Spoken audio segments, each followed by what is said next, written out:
Oi, pessoal, tudo bem? Vamos lá então para mais um dia de tradução. Hoje é o nosso quinto encontro. Legal, né? Então, hoje nós vamos falar sobre notas de rodapé. As notas de rodapé, elas vêm nos livros, nos quadrinhos, né? Não só em livros traduzidos, né? A nota de rodapé é para te dar uma explicação sobre o que está ali no texto, né? Então existem as notas de rodapé, que são NE, que são notas do escritor, tem as NT, nota do tradutor, né? Então, muitas vezes o próprio autor, ele tem uma informação, ele vai usar um termo, ele vai usar alguma, né, referência no texto dele e ele mesmo já coloca embaixo, aqui, né, já localiza, já explica para a pessoa saber do que ele está falando. E muitas vezes, então, também nas traduções, elas são muito utilizadas, né, essas notas. Então, aí o tradutor vai fazer as pesquisas e ele, então, fornece ao leitor. Então, como funciona isso? Quando você precisa, né, colocar uma nota de rodapé? Eu estou lendo um texto e aí ele tem uma informação que é totalmente nova para mim. Então, eu vou pesquisá-la, né? E aí eu vejo qual é a relevância e qual é mesmo a importância da nota de rodapé, porque muitas vezes eu faço uma pesquisa e vejo que aquele detalhe que eu desconheço, ele não é um detalhe desconhecido, eu é que não tinha essa informação.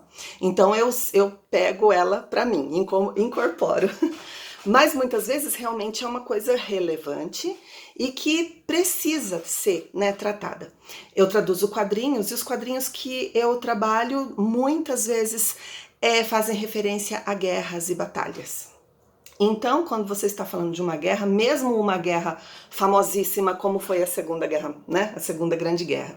Se você pega às vezes uma informação, aconteceu uma batalha, né, em certo local, às vezes o país nem existe mais, né? Algum nome de território que você fala, nossa, mas onde fica isso? E aí também, nossa, tal batalha assim em 1942. Aí você fala, nossa, eu não tenho essa informação. Então você vai lá e faz uma nota de rodapé. Porque o quadrinho, você sabe, ele é basicamente diálogos, né?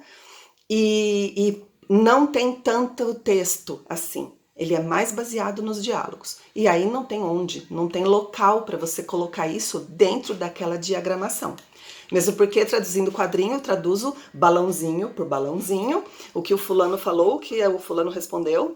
Então tem que caber ali dentro, né? Então você não pode ficar explicando nada numa conversa, né? Então eu uso ali a nota de rodapé, como NT, nota do tradutor, né? E assim, a dica de hoje, né? Quando você for traduzir, você jamais passe por cima de uma coisa que você não conhece, de um termo que você nunca viu. Não vai assim, isso aqui fica aqui no meio. Não, não existe isso. Frase a frase, você tem que ter segurança daquilo que você está apresentando. Então, vou dar um exemplo, adoro, né? Adoro os exemplos, foi muito engraçado. Eu estava assistindo um seriado e eu assisti em inglês e coloquei a legenda em português, que é o básico que quase todo mundo faz, né? Então, um casal estava passeando assim num parque, um parque todo muito verde, muito bonito. Foi um momento, inclusive, emocional, em que a moça ela dizia que sentia saudades da avó, né? É uma pessoa que cuidou dela, que criou ela, acredito, uma coisa assim, um relacionamento muito forte que ela tinha. E essa avó era falecida. Então ela estava falando naquele sentimento melancólico, falando da avó, né? E aí eles estavam andando naquele lugar verde. De repente ela disse: I miss Granny, né? Então todo mundo sabe, avó, a palavra formal avó em inglês é grandmother, tá?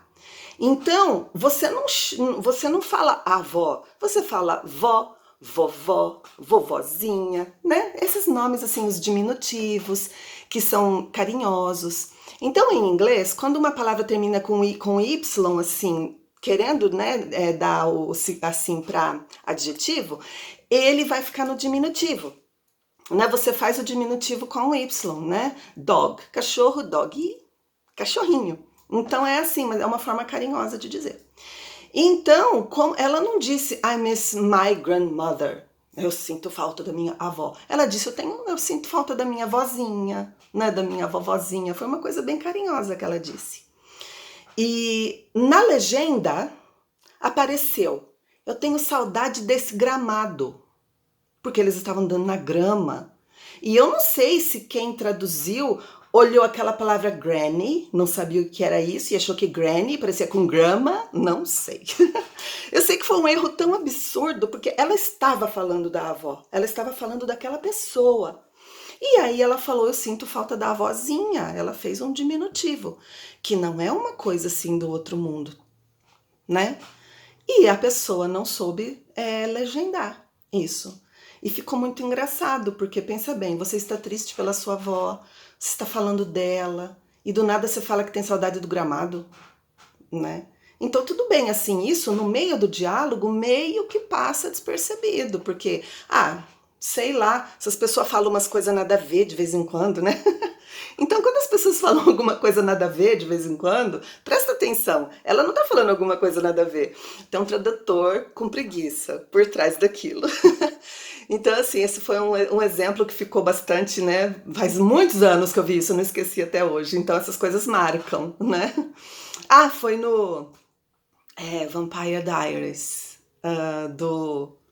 dos irmãos lá, daqueles bonitões lá, sabe? Dos vampiros. Então era a Bonnie que estava falando que sentia falta da avó dela, que era uma grande bruxa, né? E ela estava também se tornando uma bruxa também, né? E ela falou isso e eles falaram que era do gramado, que ela tinha saudade. Então, assim, prestem muita atenção no que vocês estão fazendo. Se vocês desconhecem completamente aquilo, vão pesquisar. E muitas vezes vale a pena até colocar uma nota de rodapé para vocês, assim, compartilharem com as pessoas das pesquisas que vocês estão fazendo, né? É muito interessante, porque, nossa, tudo bem, agora eu sei que isso aqui significa isso aqui, mas qual é o caminho para chegar até lá, né? Então aí você vai, assim, esparramando um pouquinho das suas pesquisas, né, para as pessoas terem conhecimento. Isso é muito interessante.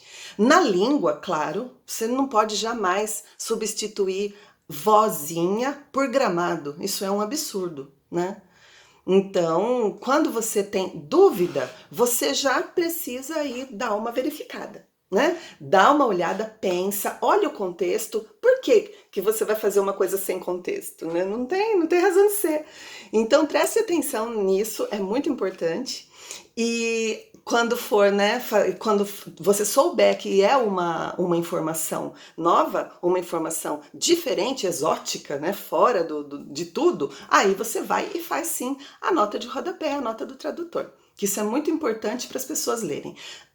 Muitas vezes as pessoas, às vezes tem livros que eles têm assim, ó, o texto tá aqui e a nota de rodapé é tão grande que eu costumo dizer que não é rodapé, é rodapágina, né?